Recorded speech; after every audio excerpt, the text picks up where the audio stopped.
నమస్తే, welcome to BVR TV official. మిత్రులారా, నేను మీ బీవీఆర్ రావుని. స్వామి శరణం అయ్యప్ప. కాలభైరవుడికి నైవేద్యం వెనుక ఆసక్తికరమైన కథలు, తాంత్రిక నమ్మకాలు ఉన్నాయి. శివుడి యొక్క ఉగ్ర రూపమైన భైరవుడికి మద్యం ప్రాపంచిక బంధాల నుంచి విముక్తి, శారీరక శుద్ధికి చిహ్నంగా భావిస్తారు. విక్రమాదిత్యరాజు కాలం నుంచి ఈ ఆచారం మొదలైందని ప్రతీతి. అప్పటి నుంచే మద్యం సమర్పిస్తారట.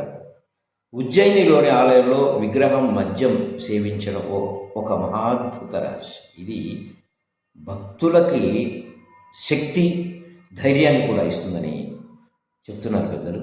కాలభైరవుడికి మద్యం నైవేద్యం పెడతారు. కాలభైరవుని రూపాన్ని శివుని ఉగ్ర అవతారంగా భావిస్తారు. ప్రతికూలత, భయాన్ని దూరం చేసే దేవతగా ఆయనను పూజిస్తారు. భారతదేశంలోని అనేక దేవాలయాల్లో కాలభైరవుడికి మద్యం నైవేద్యంగా పెడతారు. ఉజ్జయినిలో కాలభైరవుని ఆలయం ఉంది. ఈ ఆలయంలో మద్యం నైవేద్యం పెడతారు. కాలభైరవుడికి మద్యం ఎందుకు నైవేద్యం పెడతారు? అసలు ఏంటి ఆ కథ అంటే, కాలభైరవుడికి మద్యం సమర్పించడం వెనక అనేక నమ్మకాలు ఉన్నాయి. ఒక నమ్మకం ప్రకారం విక్రమాదిత్య రాజు పాలనలో మద్యం అందించే ఆచారం ప్రారంభమైంది. కాలభైరవుడికి తాంత్రిక ఆచారాల దేవతగా భావిస్తారు. వాటిలో మద్యం ఉపయోగించబడుతుంది. ప్రాపంచిక బంధనాల నుంచి విముక్తి పొందడానికి తాంత్రిక ఆచారాలలో మద్యం ఉపయోగించబడుతుంది.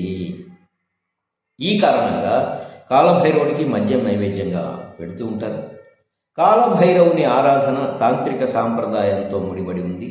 దీనిలో మద్యం 5 అంశాలలో ఒకటిగా పరిగణించబడుతుంది. తాంత్రిక ఆచారాలలో మద్యం ప్రాపంచిక బంధాల నుంచి విముక్తి పొందడానికి ఉపయోగపడుతుంది. దీని ఉపయోగం శారీరక, మానసిక నిగ్రహాన్ని పెంపొందిస్తుందట. ఇది ఆధ్యాత్మిక సాధనలో అడ్డంకులను నివారిస్తుంది. అందుకే దీనిని నైవేద్యంగా ఉపయోగిస్తారని చెబుతూ ఉంటారు.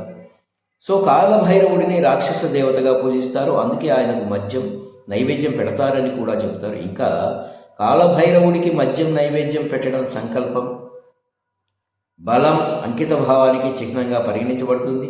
కాలభైరవుడికి మద్యం నైవేద్యం పెట్టడం వల్ల భక్తులందరికీ అన్ని సమస్యలు తొలగిపోతాయని నమ్ముతారు.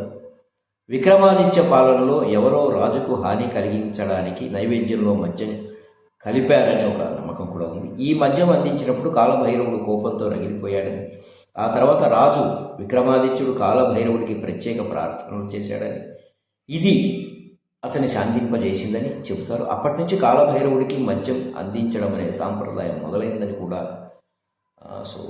చరిత్రలో చెబుతున్నారు. కాలభైరవుని ఆలయానికి సంబంధించి అక్కడ సమర్పించిన మద్యాన్ని విగ్రహం తాగుతుందని చెబుతారు. మద్యం తాగే శబ్దం కూడా వినిపిస్తుందని, మద్యం పోసిన పాత్ర కొంత సమయం తర్వాత ఖాళీగా అవుతుందని అంటారు. నేటికి ఆ మద్యం ఎక్కడికి వెళ్తుందో తెలియదని చెప్తారు. ఇలాంటివి మహాకాల ఆలయం గురించి అనేక రహస్యాలు, కథనాలు ప్రచారంలో ఉన్నాయి. నిజంగా మరి అది ఏమిటి అన్నది చాలా ఆశ్చర్యకరమైన విషయం కదా. నిజంగా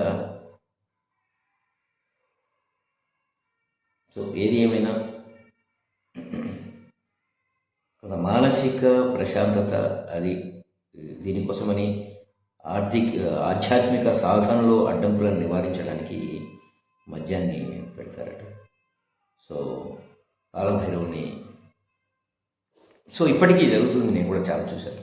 ఇప్పటికీ పెడతారు మద్యం. ఆదివారం అమావాస్య వచ్చిందంటే మరీ ఎక్కువగా. సో స్వామి శరణమయ్యప్ప. జై కాలభైరవాయ నమః.